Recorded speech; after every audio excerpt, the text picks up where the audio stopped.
My father decided to leave his entire inheritance to my sister, and he told me to marry someone wealthy instead. I walked away without arguing, but a year later, my sister came to me, begging for help when her money ran out. I had to tell her the truth. Dad's fortune wasn't real, but mine was, and she wouldn't be getting any of it. My sister, Jessica, who was 31, and I, Morgan, who was 34, grew up in a comfortable family, firmly planted in the upper middle class. Our father owned a business, just like our grandfather did. Being business-minded seemed to run in our family, and it was always expected that Jessica and I would follow in their footsteps. However, I don't think anyone truly anticipated that I would take the leap. At 28, I made the decision to start my own business. It wasn't a spur-of-the-moment choice. I had spent years working for various companies, absorbing knowledge, making mistakes, and learning what worked and what didn't. I saved every penny I could, cutting out luxuries, skipping vacations, and ensuring I had enough capital. My friend and I, both equally determined and exhausted from working for others, finally took the plunge. We secured a loan from the bank, signed all the necessary paperwork, and launched our own commercial construction company. The journey was far from easy. We endured sleepless nights, stressing over projects, permits, budgets. Every little thing that could go wrong did at some point. But we didn't just survive, we thrived. I take immense pride in what we built, and the best part was that I did it all without taking a single cent from my father. My dad is an old-school businessman who believes in legacy, in passing things down, and in maintaining the family name through wealth and power. Last year, he announced his retirement, something he had been hinting at for a while, expressing a desire to spend his golden years in a warmer climate. So, when he revealed he was moving to Florida, I wasn't shocked. But then he dropped another bombshell. He was leaving his entire inheritance to Jessica, not splitting it, not considering me, just handing everything over to her as if I didn't even exist in this equation. I was stunned. It took a moment to process what he was saying. Sure, I had my business and wasn't struggling, but that wasn't the point.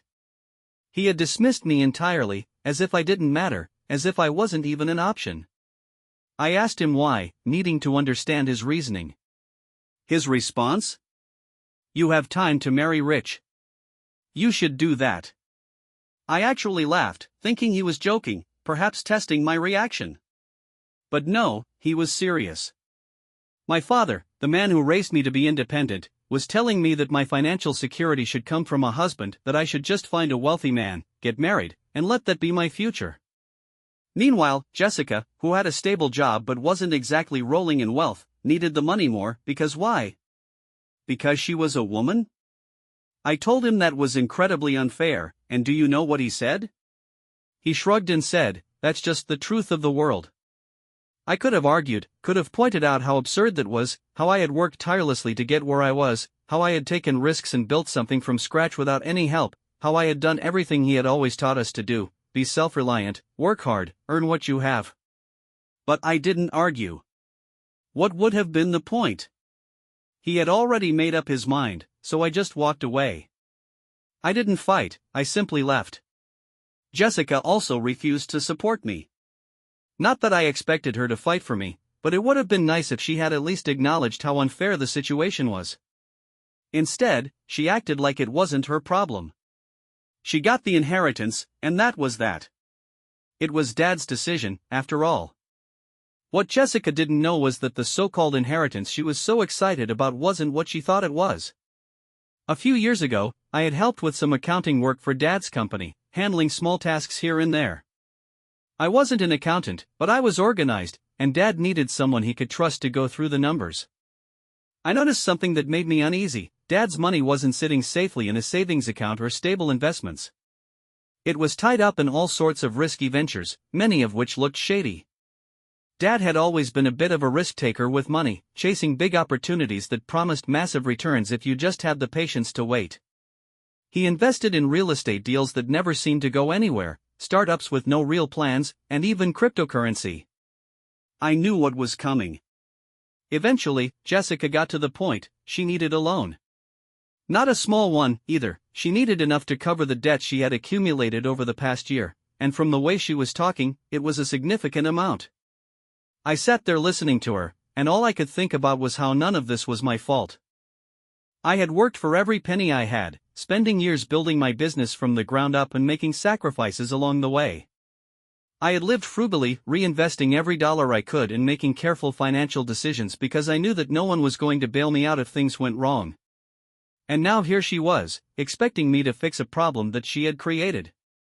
The worst part was that she had never once supported me when Dad decided to give her everything. When I was told that I should marry rich instead of expecting an inheritance, she just stood there, letting it happen. She had never questioned whether it was fair, never once thought about whether I deserved better. But now that she was in trouble, suddenly she wanted to act like we were in this together. I asked myself what would have happened if the roles were reversed. If I had been the one struggling and she had been the one with money, would she have helped me? The answer was obvious, she wouldn't have. So, I told her no. She didn't take it well. She tried to guilt me, saying that family is supposed to help each other, that she would do the same for me. She even got a little angry, as if I owed her something just because we were siblings. But I stood my ground. I wasn't going to clean up her mess. She left after that, looking completely defeated. I didn't know what she was going to do next. Maybe she would figure something out, or maybe she wouldn't.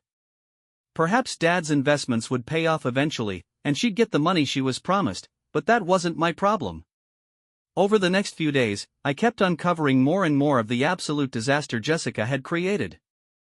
At first, I thought she had just messed up her personal finances and taken on some bad loans. That alone was bad enough, but then I found out she had done something even worse. She had put our parents' house up as collateral for a loan from a loan shark, and now those people were threatening to sell it. That house meant everything to me. It wasn't just a building, it was where we grew up, where so many memories lived. It was where I spent the last few years with my mother before she passed away. I can still picture her in the kitchen, making tea the way she always did, humming an old song under her breath. I could still hear her voice in the hallways, calling us to dinner. The idea of losing that house, our home, was unbearable. I didn't know what Jessica was thinking. She knew what that house meant to me, she knew how much I loved it. And yet, she had risked it all because she thought she had an easy way out with Dad's so-called inheritance.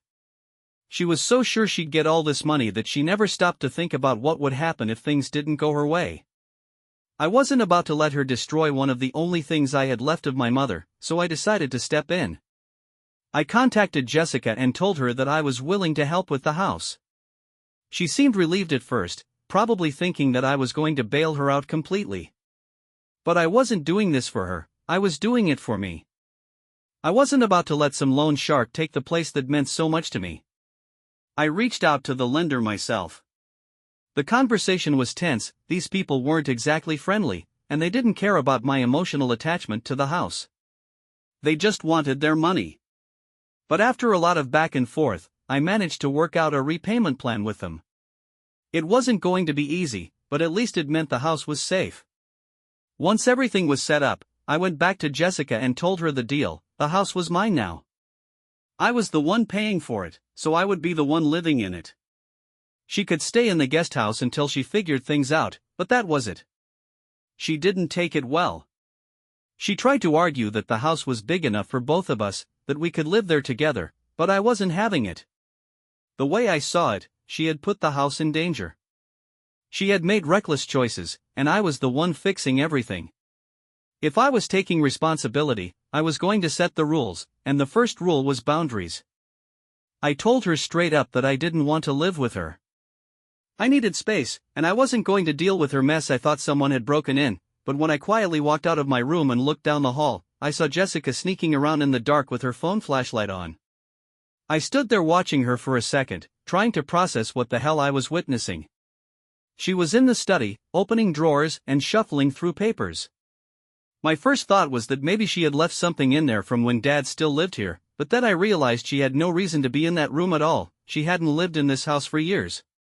So, I turned on the lights and said, "What the hell are you doing?" The way she jumped told me she knew she was caught. She tried to play it off, mumbling something about looking for an old document, but I wasn't buying it. If she needed something, she could have asked me. Instead, she was creeping around the house in the middle of the night like a burglar. I asked her what she was really looking for, and she just got defensive. She told me to calm down and acted like I was making a big deal out of nothing, but I knew something was off. I checked the drawer she had been going through, and while I couldn't tell if anything was missing, it left me feeling uneasy. I didn't know if she was looking for paperwork, money, or some kind of leverage to use against me, but whatever it was, it didn't sit right with me. After that, I made sure to lock my office and any drawers with important documents. Then, as if that wasn't enough, Dad decided to get involved out of nowhere. Jessica must have reached out to him because a week later, he flew in from Florida. Yes, you read that right, he actually flew in just to push me into giving Jessica money. He showed up at the house one morning completely unannounced. I opened the door to find him standing there with his suitcase, acting like this was some kind of family reunion. He gave me this big hug, all cheerful, as if he hadn't just completely blindsided me. I knew something was up immediately. Dad doesn't just visit, especially not when he's retired in Florida, living his dream life. Sure enough, within minutes, he started talking about Jessica. "Listen, Morgan," he said, sitting down at the kitchen table like he was about to have a serious heart-to-heart. "Jessica's in a tough spot. She just needs a little help getting back on her feet." I just stared at him because seriously, the last time we talked, he basically told me I was on my own and that Jessica deserved the inheritance. Now, suddenly, he cared about fairness? Now, he expected me to fix things? I told him plainly that I had already done enough. I saved the house, I gave Jessica a place to stay, and I was not going to bail her out financially. But Dad kept pushing. He started going on about how family helps family and how I had a responsibility to make sure my sister didn't fail. He even tried to make me feel guilty, saying things like, "Your mother wouldn't have wanted you to be at odds like this." That one hit a nerve. I hate when people bring Mom into things, especially when they're using her to manipulate me. Mom was kind, yes, she believed in family. But she also believed in accountability. She was the type of person who helped those who helped themselves, not people who expected handouts while doing nothing to fix their own mess. I told Dad exactly that, and of course, he didn't like it. He started acting like I was being unreasonable, that I was holding on to anger instead of just helping my sister. But I stood my ground. I told him that Jessica was not my responsibility, that she had plenty of chances to get her life together, and that I wasn't going to throw away my hard-earned money just because Dad felt bad about giving her a broken inheritance. That was the moment Dad's whole attitude shifted. He sighed, shook his head, and said, "I just don't understand why you're being so cold about this." That word cold stuck with me. It was the same thing Jessica had been calling me for weeks. Apparently, standing up for myself meant I was the bad guy in this situation. After that, Dad didn't bring it up again. He stayed at a hotel for a couple of days, acted distant, and then left. He didn't even say goodbye in person, he just sent a text saying he was flying back to Florida. Jessica was furious when she found out I didn't cave. She's been even more bitter ever since, barely speaking to me unless it's to throw a passive-aggressive comment my way. The other day, I walked past her outside, and she muttered, "Guess money really does change people," as if I wasn't the same person who had saved her from losing the house. I knocked on the door, and when Jessica opened it, I asked her point-blank if she knew anything about my missing handbags. Of course, she acted completely shocked, giving me that fake confused look as if she had no idea what I was talking about. She even had the audacity to say, "Why would I take your bags? What would I even do with them?" I wasn't buying it. I watched her face carefully, I could tell something was off. She wouldn't look me in the eye, and her voice was a little too casual, like she was trying too hard to sound innocent. I didn't press her right away because I knew if she had taken them, she wouldn't just admit it. So, I told her, "Fine, if you see them, let me know," and I left. But in my head, I was already forming a plan. Later that evening, when Jessica was out, I decided to check her guest house. I knew if she had stolen the bags, they'd be somewhere in there. I went through her closet, under her bed, and even checked the bathroom cabinets, just in case she was really stupid and hid them in plain sight. But I found nothing. For a second, I started to doubt myself. Maybe I really had misplaced them, maybe I was being too harsh. Then I saw her laptop sitting on her desk. Now, I know some people might say that checking her laptop was an invasion of privacy, but at this point, I didn't care. If she was stealing from me, I had every right to find out. This genius didn't even have a password. I clicked on her browser history, and within seconds, I had all the proof I needed. There were Google searches for how much is a Chanel handbag worth, how to sell used designer bags, and even best sites to sell handbags fast. My heart started racing as I scrolled further, and that's when I saw it, her eBay page, and right there, clear as day, were my mom's bags listed for sale. I felt sick. Not only had she stolen from me, but she was selling my mother's things that actually meant something to me. I was so angry that I had to step outside just to take a deep breath. If she had been standing in front of me in that moment, I think I might have actually lost it. I took pictures of everything, her search history, the eBay listings, all of it. I needed proof in case she tried to weasel her way out of it. Then I waited a couple of hours. When Jessica finally came back, the moment she walked through the door, I was on her. I didn't even give her a chance to speak. I held up my phone with the screenshots and said, "Explain this." The color drained from her face. She stammered for a second, trying to come up with some kind of excuse, but I cut her off. I told her I didn't want to hear whatever pathetic lie she was about to come up with. I told her she had one option: get out by tomorrow morning, or I was calling the police. She tried to backtrack, saying she was just trying to make some extra money and that she was going to tell me eventually.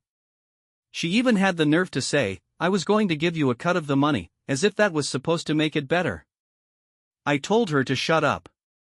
I was done with her lies, done with her excuses, done with her.